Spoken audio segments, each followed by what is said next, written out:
할렐루야, 은혜마을교회 성도 여러분 반갑습니다.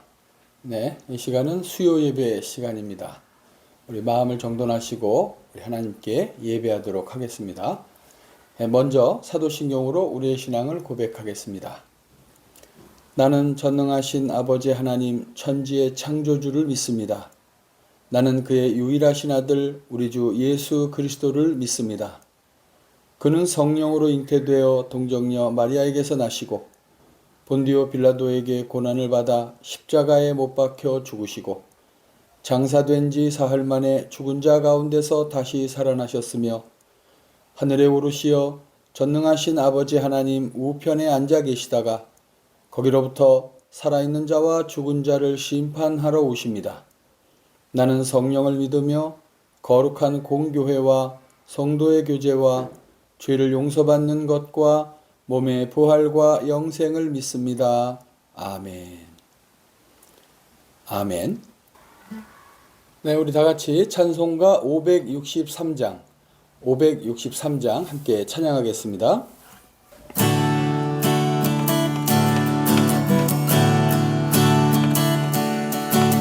예수 사랑하심을 성경에서 배웠네. 우리들은 약하나 예수 권세 많도다. 날 사랑하신 날 사랑하신 날 사랑하신 성경에 쓰였네. 나를 사랑하시고 나의 죄를 다시서 하늘 문을 여시고 들어가게 하시네. 날 사랑하신 날 사랑하신 날 사랑하신 성경에 쓰였네. 내가 연약할수록 더욱 귀히 여기사 높은 보좌 위에서 낮은 나를 보시네. 날 사랑하신 날 사랑하신 날 사랑하신 성경에 쓰였네. 세상 사는 동안에 나와 함께 하시고 세상 떠나가는 날 천국 가게 하소서. 날 사랑하신 날 사랑하신 날 사랑하신 성경에 쓰였네.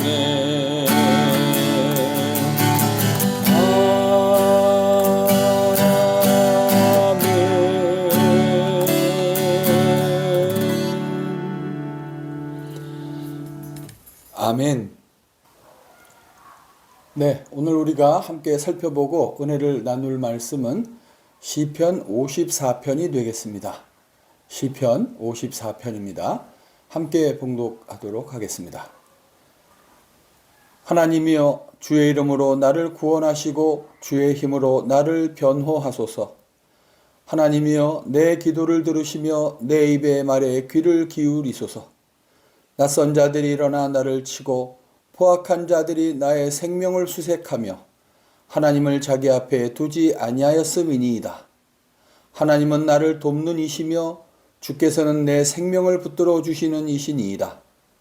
주께서는 내 원수에게 악으로 갚으시리니 주의 성실하심으로 그들을 멸하소서. 내가 낙헌제로 주께 제사하리이다. 여호와여, 주의 이름에 감사하오리니 주의 이름이 선하심이니이다. 참으로 주께서는 모든 환난에서 나를 건지시고 내 원수가 보응받는 것을 내 눈이 똑똑히 보게 하셨나이다. 아멘.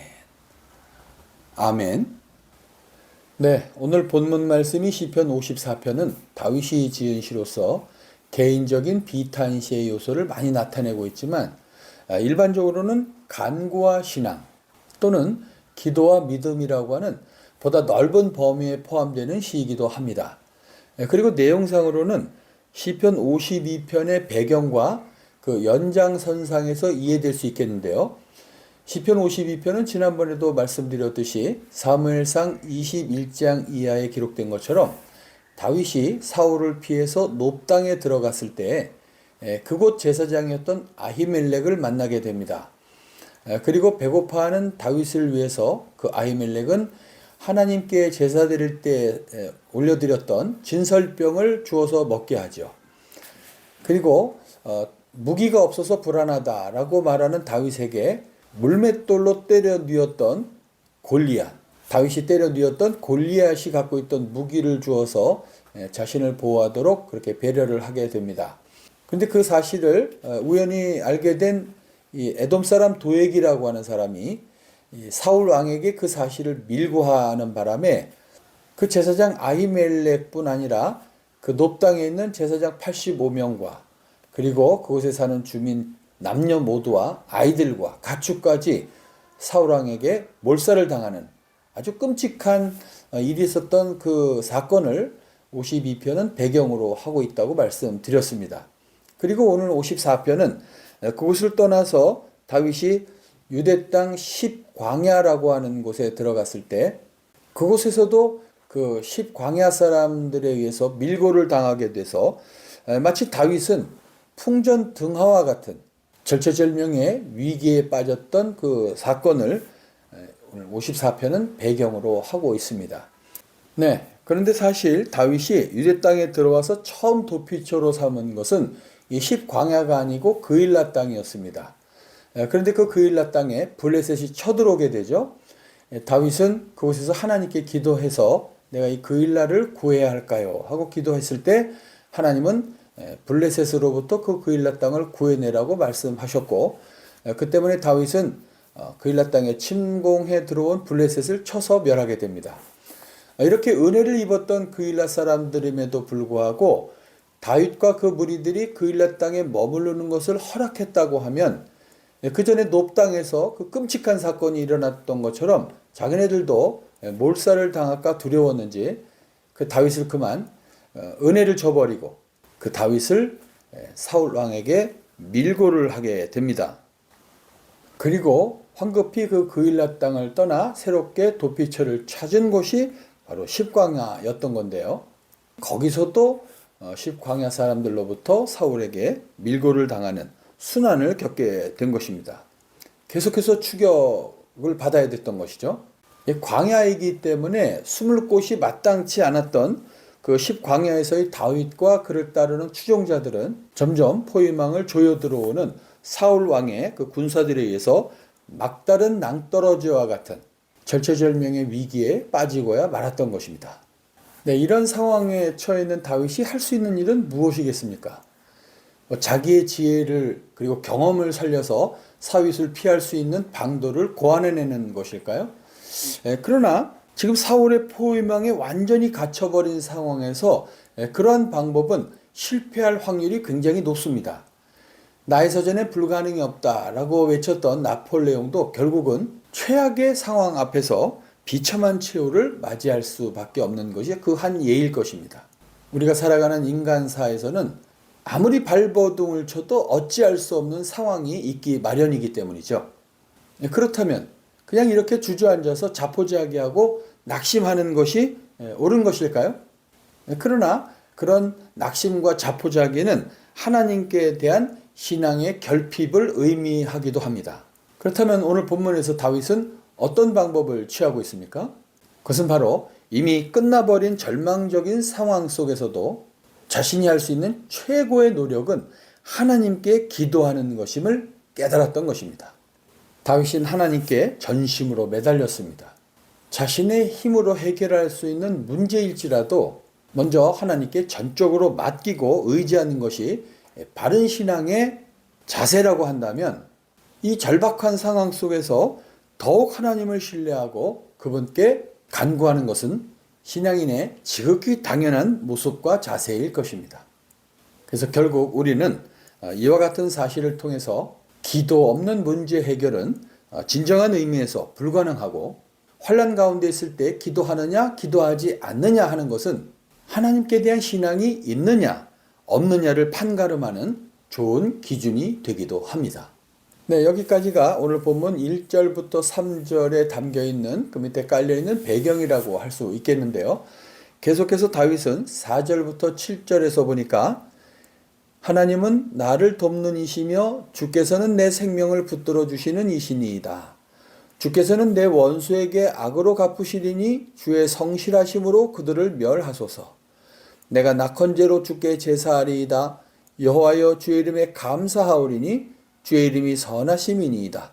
참으로 주께서는 모든 환난에서 나를 건지시고 내 원수가 보응받는 것을 내 눈이 똑똑히 보게 하셨나이다. 아멘. 이렇게 말하면서 하나님을 향한 자신의 기도가 반드시 응답될 것이라고 하는 것을 전제로 깔고 오히려 더 나아가 감사의 기도를 올리는 것을 보게 되는데요. 어떻게 그는 자신의 기도가 응답될 것이라고 하는 무엇을 근거로 그렇게 응답될 것이라고 확신할 수 있었을까요? 그는 단순히 긍정적인 마인드를 가지고 무조건 믿는 맹신자였을까요? 아니면 무속신앙적인 소유자였을까요? 그것이 아니고 오늘 본문에서는 다윗이 그렇게 기도에 대한 응답, 기도의 응답에 대한 확신을 갖고 있었던 두 가지의 근거를 제시하고 있는데요. 첫 번째로는 다윗은 다윗 자신을 항상 보호해 주시겠다고 하시는 약속을 하나님으로부터 받은 바가 있다고 말씀하고 있습니다. 5절에 보니까 주의 성실하심으로 그들을 멸하소서라고 하는 내용이 바로 그것이 되겠는데요.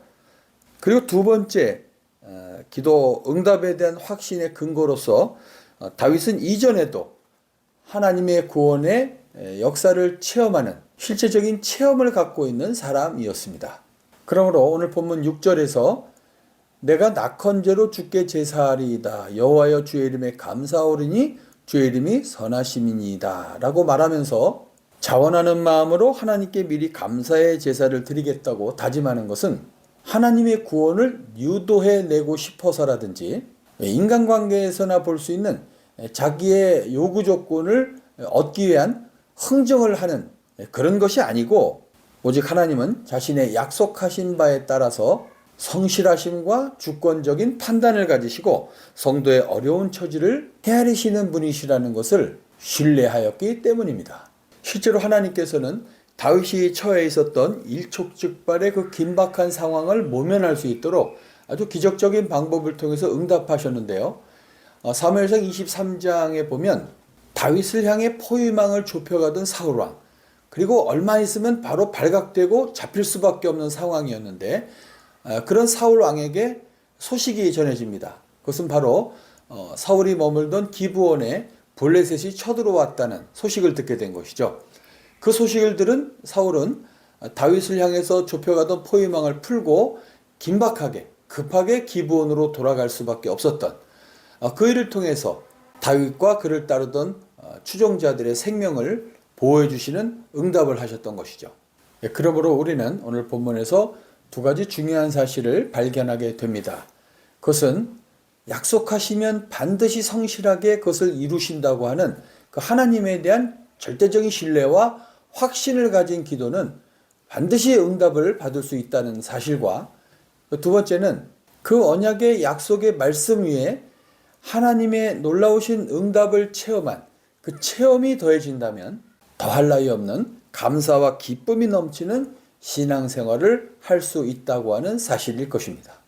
우리 모두가 잘 아시는 말씀이죠. 신약성경 빌립보서 4장 6절 이하에 보니까 아무것도 염려하지 말고 다만 모든 일에 기도와 간구로 너희 구할 것을 감사함으로 하나님께 아뢰라.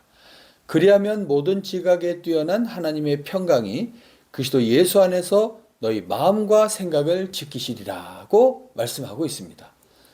그러므로 오늘날을 살아가는 우리 저와 여러분은 어떤 어려운 상황 속에서도 자신의 지혜와 경험을 의지하기에 앞서서, 그리고 포기하거나 낙심하기 이전에 먼저 약속하시면 반드시 이루시는 성실하신 하나님을 믿고 예수 그리스도의 이름을 의지해서 기도한다면 반드시 응답을 받을 것이고, 그런 기도와 응답이 우리의 삶 속에 체험으로 쌓여져 간다면 더할 나위 없는 기쁨이 넘치는 하나님의 은혜를 더욱더 노래하며 감사하며 살아가는 우리의 인생이 될 줄로 믿습니다.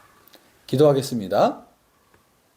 하나님 아버지, 오늘도 귀한 말씀을 우리에게 주셔서 감사합니다. 배신이 난무하고 억울함이 쌓여가는 그 와중에서도, 그 긴박하고 절체절명의 위기 속에서도 다윗처럼 하나님을 향한 믿음을 잃지 않고 기도하는 우리 성도들이 다 되게 해 주시옵소서.